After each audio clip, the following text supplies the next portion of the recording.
প্রধানমন্ত্রী তারেক রহমান ক্ষমতা গ্রহণের পর প্রথমবারের মতো কক্সবাজার সফরে আসছেন।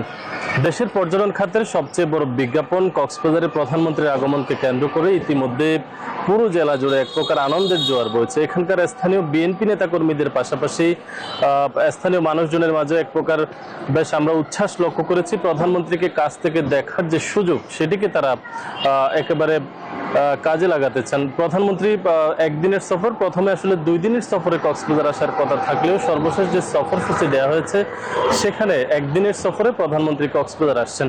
অর্থাৎ আগামীকাল একেবারে সকাল 10টা থেকে রাতের প্রায় 9টা পর্যন্ত কক্সবাজারে তিনি বিভিন্ন উন্নয়ন প্রকল্প উদ্বোধন, বিভিন্ন সভা এবং বিভিন্ন ধরনের নেতাকর্মীদের সাথে মিলিত হবে। এবং পাশাপাশি কক্সবাজারের যে সমুদ্র রয়েছে সেখানে তিনি যাবেন বলে কথা রয়েছে। তবে আমরা যে খবরটি পেয়েছি যে কক্সবাজার ইতিমধ্যে একটি নতুন উপজেলা হয়েছে এবং একটি নতুন পৌরসভা গঠিত হয়েছে।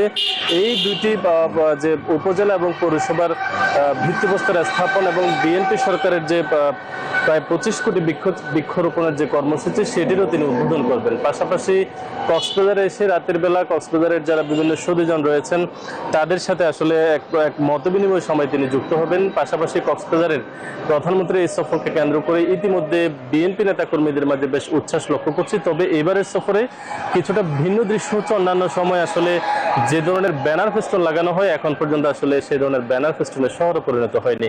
তো এই ছিল কক্সবাজার থেকে প্রধানমন্ত্রীর আগমনের সবশেষ খবরাখবর।